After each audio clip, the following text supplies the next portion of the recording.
Hi everyone, my name is Steph. This is the Novelty Corner and welcome back to my channel and welcome to something a little bit different, I suppose. So a couple of months ago, there was the big trend around personal curriculums going around TikTok and Instagram and YouTube. I watched a lot of it because I was genuinely interested in it, and I think it's really great that people are taking control of their learning, and I think it's really fun to turn it into something like a curriculum where you get to choose your own topics and you get to explore the things that you want to learn. And I loved seeing the variety of what people were choosing. There were people who were studying literature, or people who have decided to study brewing coffee and how to braid your hair and things like that. Things that they genuinely want to know, but committing time to actually doing the learning. I really liked it and I saw it and I'm like, oh, well, I don't like committing myself in that way because I'm a teacher. I do a lot of learning all the time. I'm constantly designing lesson plans and curriculum overviews and things like that, it seems like work to me. And my reading and sort of my free time is to be as less like work as possible. Not because I don't love learning. I read a lot of nonfiction now. I am keeping up to date with a lot of things. I do all my professional readings and all of that. But I do like to have some separation between feeling like work and doing more work, because school for me was never a great time. I am actually not somebody who loves the school environment. I didn't love uni. I liked what I was learning. I just didn't love the actual process of uni. I'm not a fan of assignments. I'm not a fan of assigned reading because something in my brain rebels against that. But I love that people love that. And so I wasn't going to do a personal curriculum, even though I love learning things. The reality is there's been an idea that's been brewing in my head. Ultimately, I decided, well, maybe I can give this personal curriculum thing a shot, because it actually aligns with something that I've been thinking about since I first read a book last year. And where have I put it? That book was The First Astronomers by Duane Hamacher, which I listened to this as an audiobook. I've only just recently found a physical copy of the book. And it was somebody who was talking about Australian First Nations knowledge of space and the stars and how the universe works. It's one of those nonfiction books that has stuck with me, and I keep going, oh, maybe I need to reread that. I need to get a physical copy of that book. I need to reread it. I need to think about it. I want to read more. I want to see if I can find some more books on First Nations knowledge of space and the stars, because fun fact, growing up, I was always the kid that watched science fiction, things that were set in space. I was deeply immersed in that kind of stuff, which then sparked an interest in space and astronomy and later astrophysics, even though I suck at physics. Physics and maths, not my thing, not something I want to spend my life devoted to, which unfortunately means astrophysics was always never really a true option. But I enjoy hearing other people talk about it. So that's kind of what sparked this idea of spending a little bit more time in that passion of mine, which is space and stars and the universe, and seeing what I can learn from it. Sparked by this idea of, can I find more information about First Nations knowledge? Because you guys know I'm also really passionate about First Nations stories, First Nation history, First Nation knowledge on different topics, especially in Australia. To that end, I've come up with a bit of a space-themed personal curriculum that I'm kind of happy about. The whole idea behind this is you give yourself a time limit. Now, a lot of this was coming from Northern Hemisphere folk who were going, autumn, winter, we're stuck inside, we're going to do this personal curriculum and slow our life down. Now, I'm in the middle of summer. Also, I don't work in fall to summer. In Australia, our school years run from January to December. And that means summer to summer, essentially. So I couldn't have started it at the tail end of last year, because to me, that doesn't work, because that's not how the education system here works. So starting this in January seems like a really great idea in theory. I'm happy for this to take as long as it needs to take. I'm aiming for about 6 months from now until the end of June, would be a semester for us.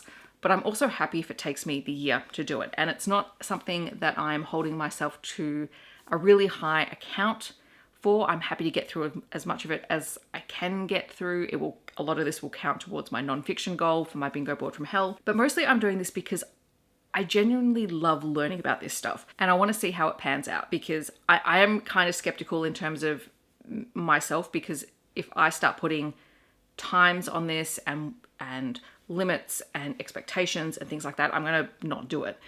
So I want to keep it as loose as I possibly can for me.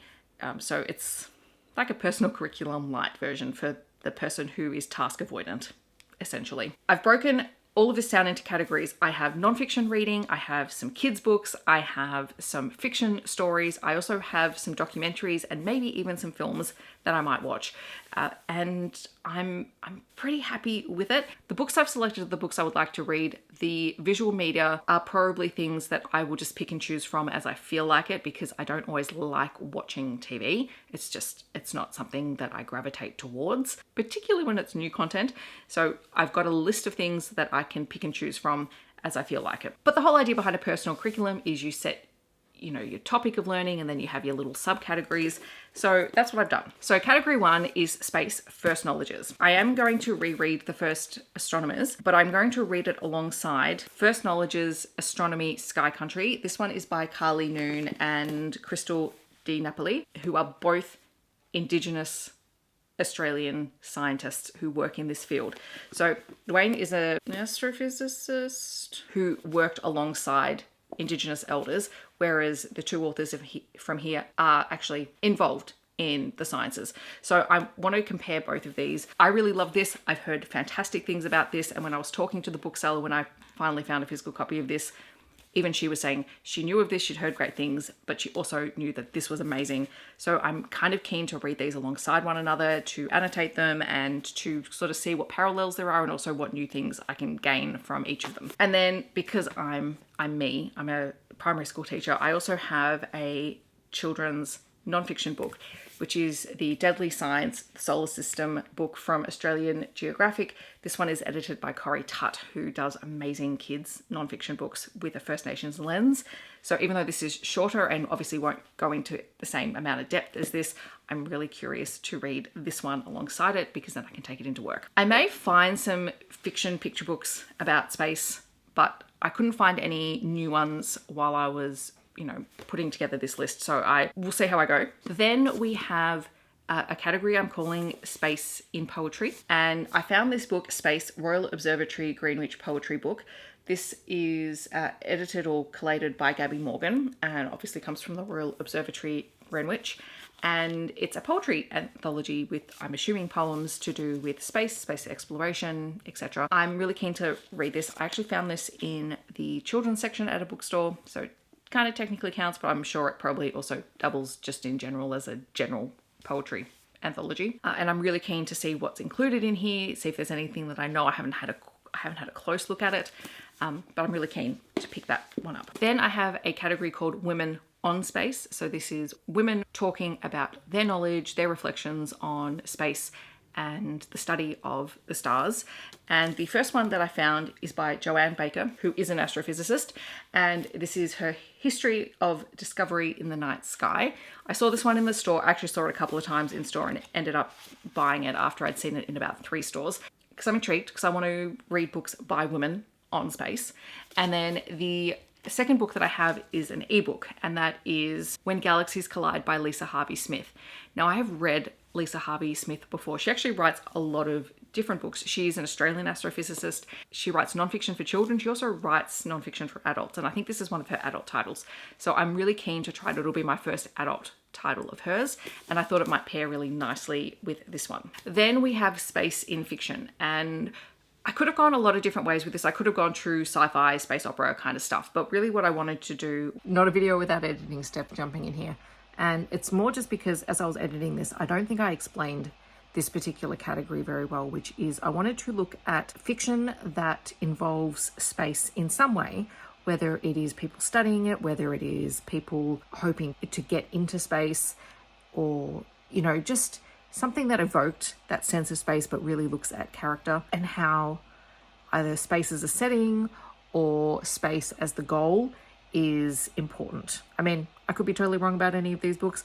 I may even find other books that I want to read as well, but yeah, that was kind of the intent behind this category. So the first book that I have is actually one that's been sitting on my Kindle for a while, which is The Spare Man by Mary Robinette Kowal. I probably have mispronounced that. I've been meaning to read this for ages. It's been sitting on my Kindle for ages, and I would really like to pick it up. The second one is a book that has been really popular and is the only book by this author that I've actually been intrigued to pick up, and that is Atmosphere, a Love Story by Taylor Jenkins Reid. I'm curious to read both of these books in line with this because they both involve women involved in anything to do with space, and I'm curious to read them and see how I feel about them. I do genuinely like fiction that involves something to do with space, whether traveling into space or reflecting on space, etc. Like, I loved Orbital, and I know Orbital was not everyone's cup of tea, but I adored just the meditations of people in space reflecting on their lives while looking down on Earth. Like, I find that stuff deeply fascinating. So those are all the books that I have. Well, I tried to do a bit of a Google search for, the best space documentaries and things like that, and not everything is available for me to watch on streaming services over here in Australia. So I ended up going onto all of my streaming services and just kind of doing a search for space, universe, etc., just to see what came up. And I've come up with a bit of a list that I can pick through. So I currently have HBO Max because heated rivalry, and they've got 2 potential options on there. There is How the Universe Works. They've got seasons 10 and 11, which equate to 11 episodes. So they don't have the earlier seasons, but this one did come up as something that's, an interesting watch. So that could be an option. And there's also From Earth to the Moon, which is another 12 episode docu-series, which I believe is about the Apollo space race, which would be really cool to watch because I know a little bit about a lot of the different Apollo missions, but I don't know the entire story and all of that. Then Netflix has Our Universe, which is a 6 episode docu-series. They have Unknown Cosmic Time Machine, which also came up on a couple of lists from 2024 as interesting documentary to watch. Blackholes, The Edge of All We Know. I mean, who isn't interested in black holes? Black holes are fascinating and slightly disturbing. They also have The 3-Body Problem. It is based on Cixin Liu's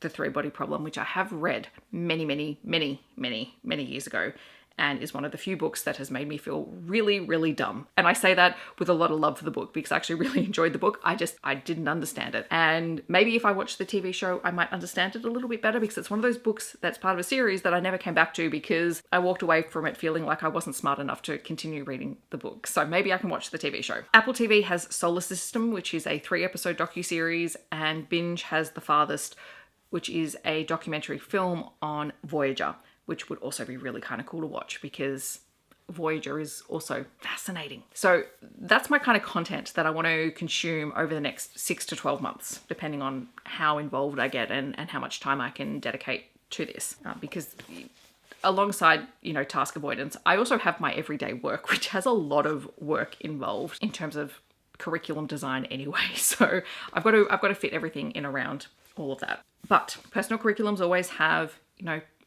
a goal, an end goal in mind. I don't want to set myself rigid assignments and things like that because I think, again, task avoidance is a thing. But essentially, my goal is to read these books and then to review all of them. They will get reviews on Instagram. I'm also hoping to do a bit of a wrap up when I feel like I've concluded this little project here on my YouTube channel. I am going to have a little notebook. This is my journaly cover to make any notes as I'm reading of any quotes or interesting facts and things like that. They're going to go in here.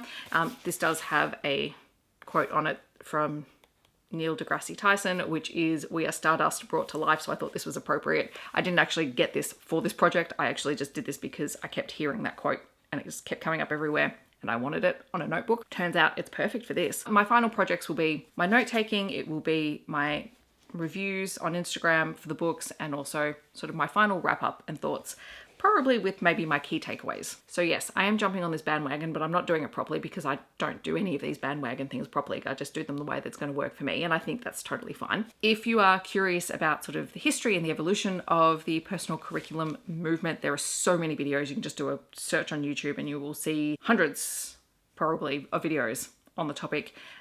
People who are far more articulate and far more academically inclined than me, which is ironic given that I am a teacher. If you've seen any of my goal videos, I don't set myself things that I don't believe I can realistically attain. And I want this to work for me because I'm interested in the subject material. I want to read, I want to watch these things, and I want to do it in a time frame, in a way that works for me and my brain. And that's what I'm going to do. In the comments, I'd love to know, do you do the personal curriculum thing? Do you just do your own little version of it? Feel free to let me know down below. If you have any recommendations for any other books that you feel like might fit this theme, that might be really good, feel free to also share those down below. I'm always happy to add to my reading list for space stuff because honestly, if I'm going to gravitate towards any nonfiction titles, it's usually space themed. It's just the way that I am. If you just want to let me know that you're here but you don't want to leave a comment, feel free to leave any kind of space themed emoji down below. Otherwise, I hope that wherever you are in the world, you're staying safe and healthy, and I'll see you in my next video. Thanks so much for watching. Bye everyone.